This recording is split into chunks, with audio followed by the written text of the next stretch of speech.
नमस्कार विद्यार्थी मित्रांनो आणि welcome to the master class. आपण आज सध्या चर्चेत असलेला विषय तो म्हणजे इलेक्ट्रल बॉन्ड स्कीम आणि त्याच्या अनुषंगाने सध्या जी चर्चा चालू आहे सुप्रीम कोर्टामध्ये याच्यावर एक ट्रायल चालू आहे आणि त्याच्या अनुषंगाने खूप जास्त कॉन्ट्रोवर्शियल आणि त्याचबरोबर आपल्याला कोणत्या बाजू परीक्षेच्या दृष्टीने महत्त्वाच्या आहे या सगळ्या गोष्टींवर आज एक नजर टाकायची.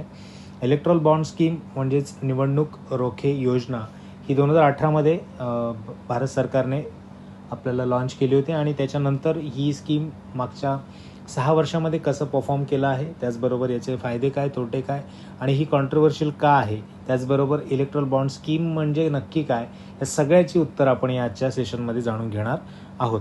सो सेशन अगदी शेवटपर्यंत बघा. तुम्हाला इलेक्ट्रल बॉन्ड स्कीमबद्दल सगळ्या गोष्टी माहिती पडतील आणि त्याच्याबद्दल कोणताही प्रश्न तुमच्या मनात उपस्थित राहणार नाही. ओके, आपण सुरू करूयात.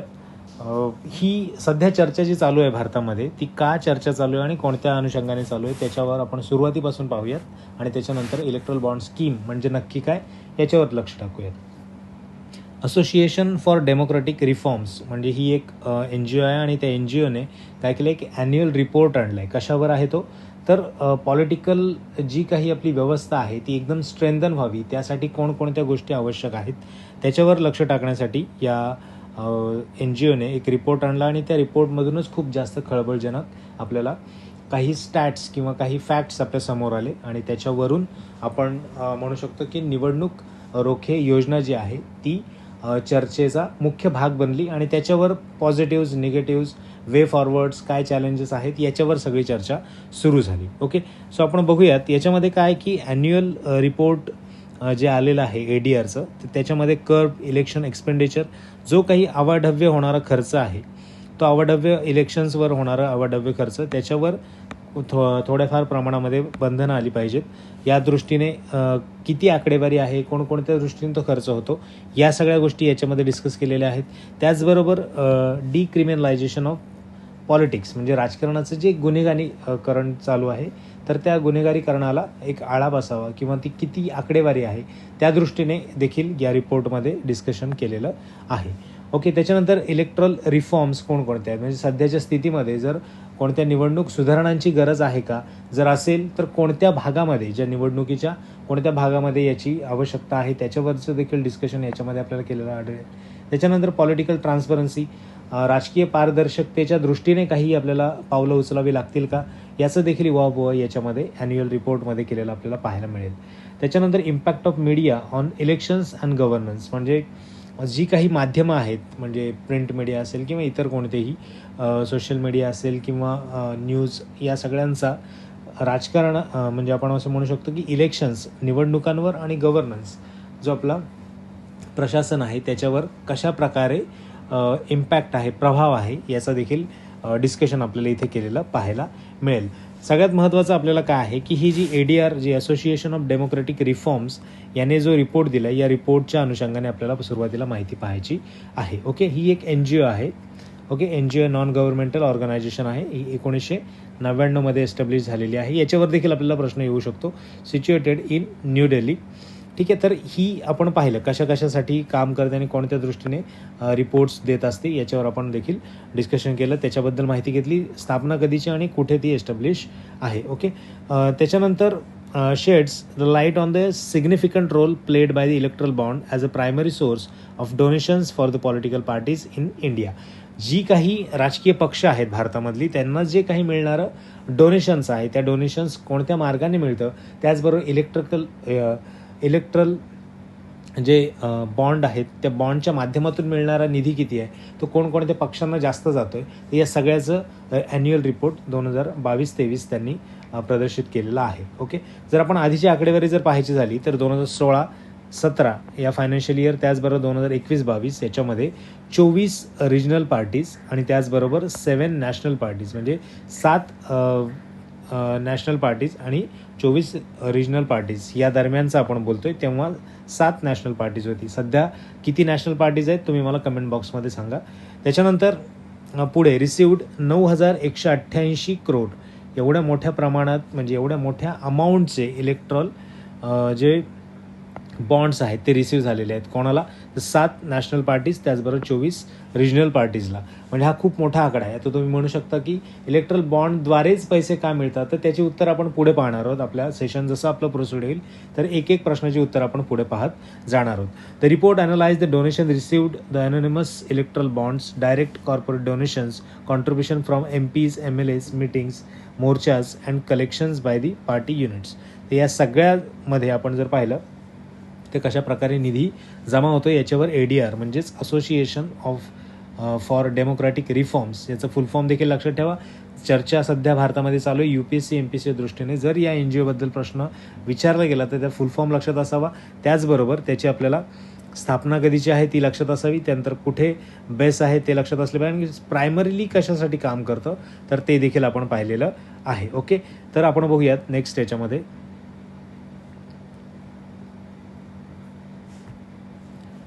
याचे जो ADR रिपोर्ट आला आहे त्याचे की हायलाईट्स काय आहेत त्याच्यावर एकदा नजर टाकूयात. तर highest donation from the electoral bond totalling जवळपास 3,438 कोटी एवढं 2019-20 रिसिव्ह झालं. जनरल इलेक्शनचं जे म्हणजे त्यावेळेस सार्वजनिक आपल्याला निवडणुका त्या वर्षामध्ये होत्या 19-20 आणि 3,438 करोड एवढं मोठ्या प्रमाणामध्ये इलेक्ट्रल बॉन्डद्वारे काय केलेलं डोनेशन्स म्हणजे देणग्या ह्या राजकीय पक्षांना मिळालेल्या होत्या. त्यानंतर 21-22 या फायनान्शियल इयरमध्ये विटनेस 11 असेंब्ली इलेक्शन्स, विविध राज्यांचे आपल्याला 11 इलेक्शन्स झालेले पाहायला मिळाले आणि त्याच्यामध्ये तुम्हाला 2,664 करोड एवढी काय आहे इलेक्ट्रल बॉन्ड्स थ्रू तुम्हाला राजकीय पक्षांना निधी मिळालेला आहे असं कोण म्हणतो तर ADR रिपोर्ट म्हणतोय. ओके, त्याच्यानंतर out of total donations 16,437 crore receive by the 31 political parties आणि नंतर मग 55.90 म्हणजे जवळपास 56% came from the electoral bond आणि त्याच्यानंतर 28% फ्रॉम द कॉर्पोरेट सेक्टर आणि 16% अदर सोर्सेस. म्हणजे तुम्ही म्हणू शकता की खूप मोठ्या प्रमाणावर 55% एवढं हे सगळं 56% आसपास इलेक्ट्रल बॉन्ड करून आपल्याला देणग्या मिळालेल्या आहेत राजकीय पक्षांना. त्यानंतर नॅशनल पार्टीज ज्या आहेत, national parties experience significant search in erectile bond donations, witness 743% increase म्हणजे किती मोठ्या प्रमाणामध्ये इन्क्रीज झालेलं पाहायला मिळेल आपल्याला फायनान्शियल इयर 17-18 आणि 21-22. In contrast corporate donations and to the national party increase by only 48% during same period. म्हणजे तुम्ही पाहू शकता या 17-18 पासून 21-22 या सगळ्या फेजमध्ये इलेक्ट्रल बॉन्डकडून होणारे जे डोनेशन आहे त्या स्वरूपात होणारे डोनेशन्स खूप मोठ्या प्रमाणात वाढलेले पाहायला मिळाले. आता हे जे डोनेशन्स आले ते डोनेशन कोणत्या कोणत्या पार्टीजला जास्त गेलेले आहेत ते पण आपण बघूयात. तर सगळ्यात म्हणजे जे मोठी पार्टी आहे कोणती BJP, ते 5,271 करोड एवढ्या मोठ्या प्रमाणामध्ये इलेक्ट्रल बॉन्ड त्यांना मिळालेत. म्हणजे त्यांची जी टोटल त्यांना मिळणारं डोनेशन आहे त्याच्यामध्ये मोर दॅन 52% एवढं वाटा हा इलेक्ट्रल बॉन्डचा आहे. त्यानंतर दुसऱ्या क्रमांकावर काँग्रेस पक्ष आहे आणि त्याच्यामध्ये 952 करोड. त्याचबरोबर 61.54% हे टोटल डोनेशन्स ज्या काही एकूण देणग्या आहेत त्यांच्या एवढ्या मोठ्या प्रमाणामध्ये आपल्याला काँग्रेसला डोनेशन झालेलं पाहायला मिळेल. त्यानंतर आहे तृणमूल काँग्रेस 767 करोड आणि एकूण डोनेशन्सच्या 93% एवढ्या मोठ्या प्रमाणात आपल्याला या 3 पक्षांना, हे जे आहेत हे टॉप 3 आहेत, टॉप 3 पॉलिटिकल पार्टीज आहेत आणि या टॉप 3ला एवढ्या मोठ्या प्रमाणामध्ये डोनेशन्स मिळालेले आहेत. ओके, तुम्ही इथे पाहू शकता की 24,012 erectile bonds worth 13,791 sold from March 18 ते जुलै 23 म्हणजे हा रिसेंटली रिपोर्ट आहे आणि याच्यामध्ये तुम्ही पाहू शकता एवढ्या मोठ्या प्रमाणात 24,000 इलेक्ट्रल बॉन्ड त्याची किंमत ही 13,791 कोटीच्या घरात आहे आणि याच्यामध्ये आपल्याला मार्च 18 ते जुलै 23 या सगळ्या गोष्टी म्हणजे इलेक्ट्रल बॉन्ड एवढे प्रमाणात विकले गेलेले आहेत. आता हे जे मी इलेक्ट्रल बॉन्डबद्दल बोलतोय की नक्की इलेक्ट्रल बॉन्ड म्हणजे नक्की काय आहेत किंवा कशा पद्धतीने या सगळ्या गोष्टी चालतात तर ते आपण पाहूयात. इलेक्ट्रल बॉन्ड थोडक्यात असं की राजकीय पक्षांना तुम्ही ज्या देणग्या देता त्या पैशाच्या स्वरूपात न देता तुम्ही एक बॉन्ड खरेदी करता. जो बॉन्ड बँकेला इश्यू करण्याचा अधिकार आहे. कोणत्या बँकेला तर SBIला, स्टेट बँक ऑफ इंडिया, ती एक बॉन्ड इश्यू करते. म्हणजे तुम्ही जर बँकेमध्ये जाता त्यानंतर तुम्ही म्हणता मला 1,000 रुपयाचा एक बॉन्ड पाहिजे इलेक्ट्रल बॉन्ड, तुम्ही इलेक्ट्रल बॉन्ड घेता, 1,000 रुपये बँकेला देता, त्यानंतर इलेक्ट्रल बॉन्ड घेऊन तो तुम्ही एका राजकीय पक्षाला काय करता, राजकीय पक्षाला तुम्ही तो डोनेट करता. त्याचबरोबर तो डोनेट केल्यानंतर राजकीय पक्षाला डोनेट केल्यानंतर राजकीय पक्ष काय करतं की त्यांचा जो व्हेरीफाईड अकाउंट आहे त्या व्हेरीफाईड अकाउंटमध्ये जाऊन ते एनकॅश करतात आणि तो एनकॅश केल्यानंतर 1,000 रुपये ते राजकीय पक्षाच्या अकाउंटमध्ये जमा होतात. म्हणजे एकूणच ट्रान्सपरन्सी आणण्याचा प्रयत्न केला गेलेला आहे असं गव्हर्नमेंट नेहमी म्हणत असतं की कोणतंही म्हणजे जर तुम्ही पैशाच्या स्वरूपात देता तर कोणी दिले, कधी दिले, काय दिले हे तुम्हाला लक्षात येत नाही, परंतु जर तुम्ही बॉन्डच्या स्वरूपात देतात तेव्हा मात्र तुम्हाला कळतं की कोण डोनेशन करणार आहे किंवा किती अमाऊंट त्यांनी दिलेली आहे. पण हे कळतं कोणाला, बँकेला कळतं किंवा जे काही सत्ताधारी पक्ष आहेत त्यांना कळू शकतात, परंतु सामान्य जनतेला हे कळत नाही. म्हणजे सामान्य जनतेच्या राईट टू इन्फॉर्मेशन किंवा राईट टू नोचा हा काय आहे, भंग आहे. म्हणून ही कॉन्ट्रोवर्सी जास्त मोठ्या प्रमाणात आपल्याला पाहायला मिळते. तर आपण पाहूयात इलेक्ट्रल बॉन्ड. मी तुम्हाला एक्सप्लेन केलं तोंडी, आता आपण या पूर्ण स्टॅट्स थ्रू जाऊयात की कशा पद्धतीने याचं स्वरूप आहे ते. ओके, सगळ्यात पहिला प्रश्न आपल्याला पडतो, what are electoral bonds. Electoral bonds म्हणजे काय, तर हे इलेक्ट्रल बॉन्ड सिस्टीम जी लॉन्च केली ती कधी केले, introduce in 2017 by way of finance bill आणि it was implemented in 2018 implement केलेलं आहे ॲज अ फायनान्स बिल म्हणून. इलेक्ट्रल बॉन्डची ही जी सिस्टीम आहे ती काय केली होती, इंट्रोड्यूस केलेली होती. तर याच्यानंतर they serve as a means for the individual and entity make donations to registered polygon party while maintaining the donor anonymity. म्हणजेच याच्यामध्ये तुम्हाला लक्षात येईल की कोण करू शकतो हे डोनेट, तर एखादा इंडिव्हिज्युअल करू शकतो, पार्टनरशिप जॉईंटली देखील करू शकतात. त्यानंतर एखादी एंटिटी असेल किंवा एखादी कंपनी असेल ती करू शकते, बरोबर. तर एखादी HUF ज्याला आपण हिंदू अनडिवायडेड फॅमिली म्हणतो, बरोबर, ते देखील करू शकतात. कंपनी करू शकते, बरोबर, इंडिव्हिज्युअल करू शकतात, त्यानंतर जॉईंटली करू शकतात. तर या पद्धतीने काय करता येईल, प्रत्येकाला याच्यामध्ये डोनेशन करण्याचा अधिकार आहे, पण तो इश्यू करण्याचा किंवा परचेस करण्याचा अधिकार त्या व्यक्तीला असणार आहे. इंडिव्हिज्युअलला असेल, कंपनीला असेल, HUFला असेल, जॉईंटली पण देखील करू शकतात. कोणाला करू शकतात, तर रजिस्टर्ड जी पॉलिटिकल पार्टी आहे त्यांना ते करू शकतात. ओके, आता याचे फीचर्स काय आहेत आपण बघू शकतो की हे मी मगाशी म्हटलं की कोणाला अधिकार आहे, तर स्टेट बँक ऑफ इंडिया SBIला इश्यू करण्याचा अधिकार आहे. हे बॉन्ड्स जे आहेत हे इश्यू करण्याचा अधिकार कोणाला आहे, तर SBIला आहे. तुम्ही हे लक्षात ठेवू शकता. जर प्रश्न आलाच तर फक्त SBIकडे हे अधिकार आहेत, कसले, तर इश्यू करण्याचे. ठीक आहे, इश्यू ज्याला आपण इश्युअर देखील म्हणू शकतो. SBI हे इश्युअर आहे. तर किती डिनॉमिनेशनमध्ये करू शकते, तर ह्याचं एक ठरवलेलं स्वरूप आहे आणि त्याच्यामध्येच ते डिनॉमिनेशनमध्ये करू शकतात. म्हणजेच काय, 1,000 रुपयाचा बॉन्ड असेल, 10,000चा असेल, 1 लाखाचा असेल, 10 लाखाचा असेल आणि 1 कोटीचा असेल. अगेन इम्पॉर्टंट परीक्षेच्या दृष्टीने, कारण तुम्हाला डिनॉमिनेशन हे 1,000, 10,000, 1 लाख, 10 लाख आणि 1 कोटी या प्रमाणातच असले पाहिजेत. असा जर प्रश्न आला तर ते बरोबर आहे. आणि जर याच्या व्यतिरिक्त तुम्हाला 5,000चा, 10,000, 15,000चा, 25,000चा बॉन्ड देऊ शकता असं जर विचारलं गेलं तर ते स्टेटमेंट चुकीचं असेल, हे लक्षात ठेवा. कारण हे डिनॉमिनेशन फिक्स आहे आणि त्यानुसारच आपल्याला इथे बॉन्ड इश्यू करता येऊ शकतो. त्याच्यानंतर हे कोण करू शकतो, परचेस आणि डोनेट कोण करू शकतं, तर इंडियन सिटीजन. जसं मी तुम्हाला मगाशी म्हटलं, एंटिटी एस्टॅब्लिश्ड इन इंडिया म्हणजेच एखादी कंपनी असेल, HUF असेल, बरोबर. त्यानंतर can both individually or jointly, ते देखील तुम्हाला सांगितलं की जॉईंटली देखील करू शकतात किंवा इंडिव्हिज्युअली देखील करू शकतात. ओके, तर ह्या सगळ्या गोष्टी आहेत. कोण खरेदी करू शकतो याचं तुम्हाला प्रश्नाचं उत्तर मिळालं. नंतर इश्यू कोण करतं, तर ते देखील आपल्याला प्रश्नाचं उत्तर मिळालं, बरोबर. हे इलेक्ट्रल बॉन्ड कधी इम्प्लिमेंट झाले ते देखील आपल्याला समजलेलं आहे. तरी ह्या सगळ्या गोष्टी आपल्याला इथपर्यंत समजल्या. त्याच्यानंतर याची व्हॅलिडिटी आहे, म्हणजे जर तुम्ही इश्यू केला, एखादा इलेक्ट्रल बॉन्ड इश्यू केला, तर तो तुम्ही पॉलिटिकल पार्टीला डोनेट करण्यासाठी देखील एक व्हॅलिडिटी आहे. त्याच्यानंतर तो काय होईल, तो लॅप्स होईल. त्यामुळे तुम्ही लक्षात ठेवायचं की 15 कॅलेंडर डेज, जो तुम्ही इश्यू केल्यानंतर 15 दिवस, हे काय काय, from the date of issue केल्याच्या डेट नंतर 15 दिवस म्हणजे 15 कॅलेंडर दिवस हे काय असेल, बॉन्ड त्या ठिकाणी आपल्याला कसं सापडेल, व्हॅलिड सापडेल. त्याच्यानंतर तो काय, इनव्हॅलिड होईल आणि त्यानंतर त्याचा यूज होणार नाही. ओके, तर तुम्हाला या 4-5 फॅक्ट्स या स्लाईड्सवर कळल्या आणि परीक्षा दृष्टीने आपल्याला खूप महत्त्वाच्या असणार आहेत. नंतर आपण बघूयात की ऑथराइज्ड इश्युअर कोण आहे. इश्युअर आपण सांगितलं कोण आहे, SBI असेल, बरोबर. SBI असेल ऑथराइज्ड इश्युअर. SBIच्या ज्या डेझिग्नेटेड SBI ब्रँचेस आहेत त्या ठिकाणून तुम्ही हा इलेक्ट्रल बॉन्ड काय करू शकता, परचेस करू शकता. पण तुम्ही डोनेट करण्यासाठी जी पॉलिटिकल पार्टी आहे त्या पॉलिटिकल पार्टीला काही क्रायटेरियाज किंवा एलिजिबिलिटी त्याला असावी लागते आणि त्याच्याद्वारेच म्हणजे ती एलिजिबिलिटी जी काही पार्टीने सेट केलेली आहे इलेक्शन कमिशनने, तीच एलिजिबिलिटी क्रॉस करणाऱ्या पार्टीला तुम्ही डोनेट करू शकता. कोणती?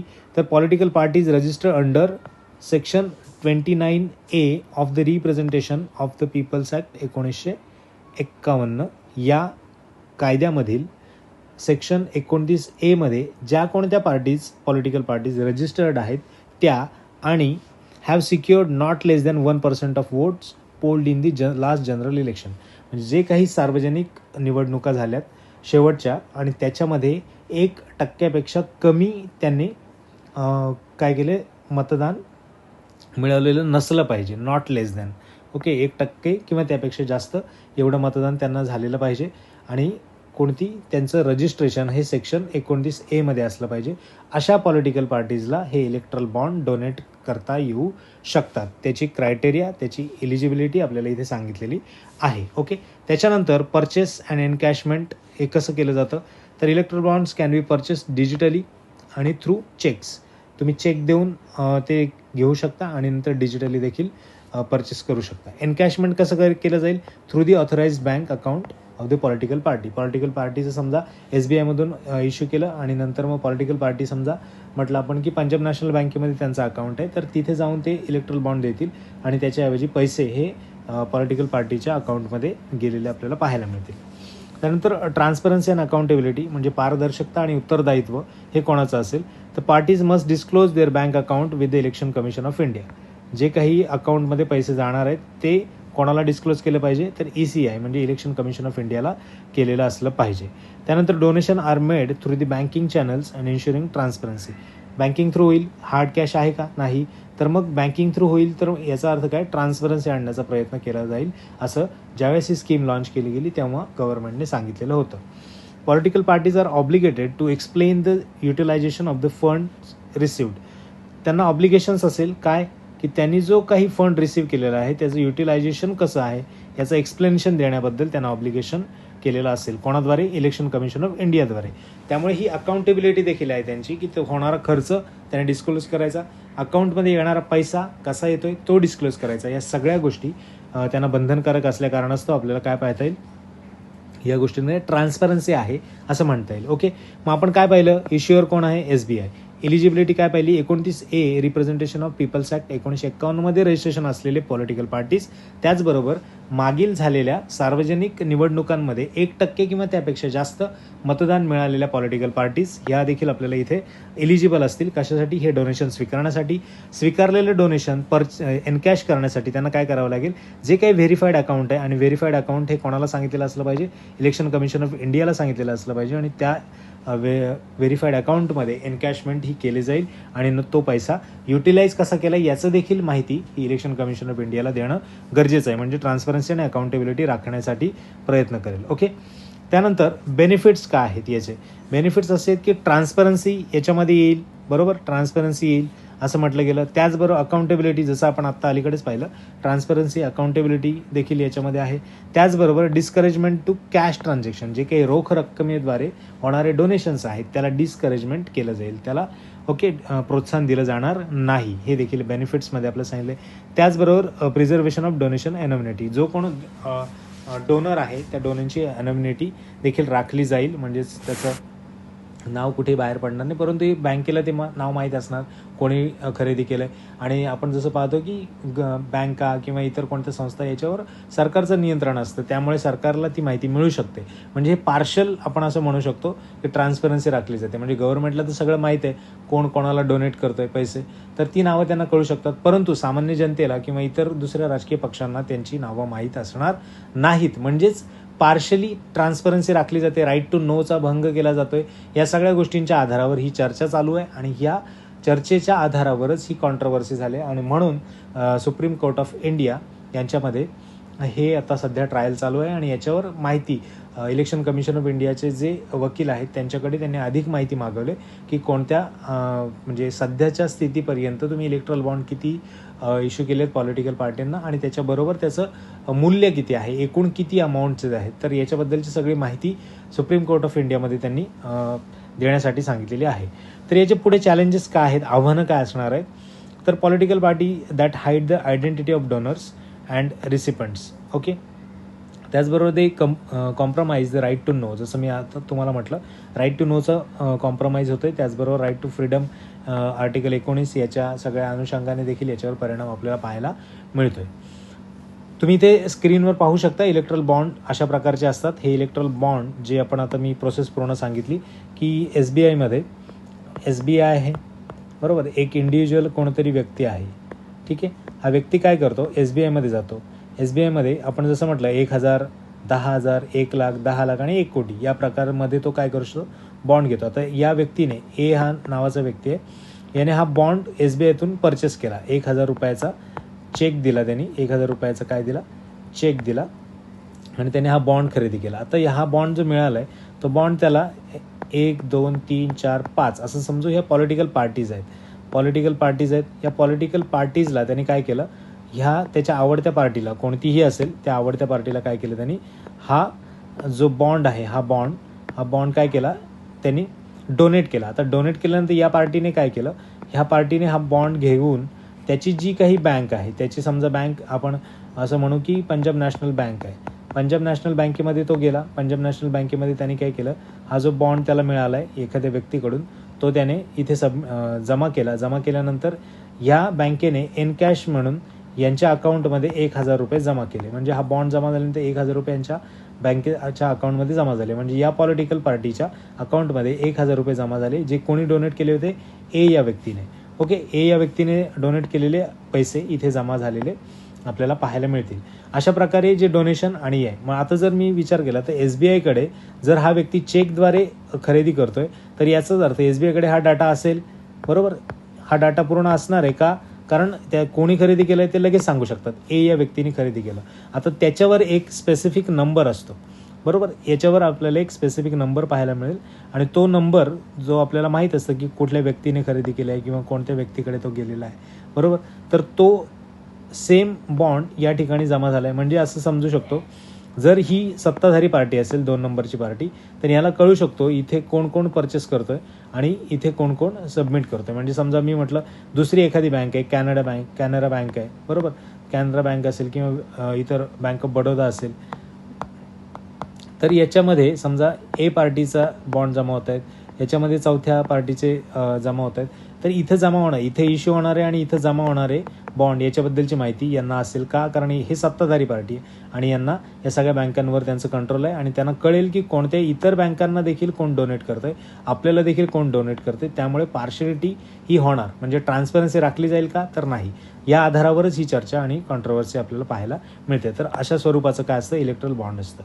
आणखी आपण जरा झूम करून बघू तर याच्यामध्ये आपल्याला तुम्हाला दिसेल की 10 एप्रिलला हा बॉन्ड इश्यू झाला आहे. किती रुपयाचा आहे, तर 1,000 रुपयाचा हा बॉन्ड असणार आहे. ओके, तर याच्यामध्ये देखील तुम्हाला हे लक्षात असेल की हा बॉन्ड जो आहे हा इश्यू करताना देखील त्याला काही टाईम लिमिट आहे. म्हणजेच काय, तो असं काही रोज तुम्हाला गेलात आणि मिळाला असं नाही होत.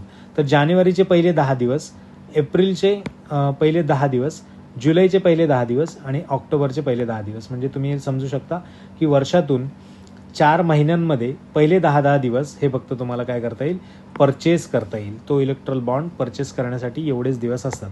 हां, जर सार्वजनिक निवडणुका असतील एखाद्या वर्षामध्ये तर गव्हर्नमेंट काय करू शकतं, त्याची अवेलेबिलिटी वाढवू शकतं, म्हणजे काही दिवसांसाठी वाढवू शकतं. हे पिरियड तुम्हाला परचेस करण्यासाठी मिळेल.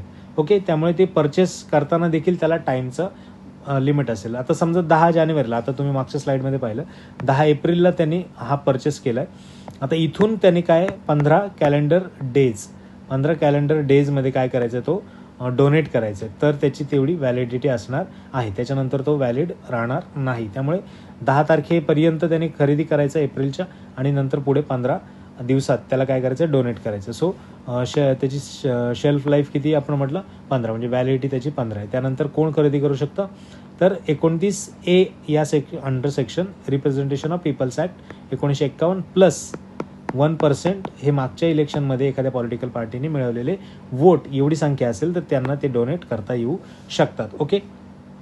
त्याचबरोबर तुम्ही इथं पाहिलं सिटीजन ऑफ इंडिया घेऊ शकता, बॉडी वगैरे incorporated in India, HUF jointly घेऊ शकतात, कंपनी घेऊ शकते. बरोबर. आता हे जे परचेस करताना त्यांनी KYC नॉर्म्स सगळे फॉलो केले गेले पाहिजेत, म्हणजेच त्याची आयडेंटिटी तिथं बँकेमध्ये शो केली पाहिजे परचेस करतानाची, त्यामुळे ते आपल्याला लक्षात येऊ शकतं. ओके. तर ह्या सगळ्या गोष्टींच्या आधारावर इलेक्ट्रल बॉन्ड म्हणजे काय हे आपण जाणून घेतलं. नंतर त्याचे फायदे काय, तोटे काय, कोण इश्यू करतं, कोणाला डोनेट करतं, डोनेट करणाऱ्या पार्टीची एलिजिबिलिटी काय आहे, तर या सगळ्या आधारावर आपण पूर्ण चर्चा केली आणि आपल्याला इलेक्ट्रल बॉन्ड हा विषय आपल्याला नक्की लक्षात आलेला असणार आहे. आता इलेक्ट्रल बॉन्डचा जो काही कन्सेप्ट आहे तो आपल्या लक्षात आला, चर्चा का घडते हे पण लक्षात आली आपल्या. त्यानंतर इलेक्ट्रल बॉन्डचं आपण कसं स्वरूप असतं ते देखील पाहिलं, रिव्हिजन देखील पाहिली. आता हे जे ADR आहे, असोसिएशन फॉर डेमोक्रेटिक रिफॉर्म्स, ही इतर पण काही आकडेवारी देत असते. म्हणजे ही आकडेवारी कशासाठी, तर भारतीय राजकीय व्यवस्था एक सुदृढ व्हावी, मजबूतीकरण त्याचं व्हावं, म्हणजे स्ट्रेंथनिंग व्हावी, या दृष्टीने देखील आपल्याला आकडेवारी पाहायला मिळते. सो ॲनालायझिंग द सिटिंग MPs जे आहेत त्यांची आकडेवारी दिले.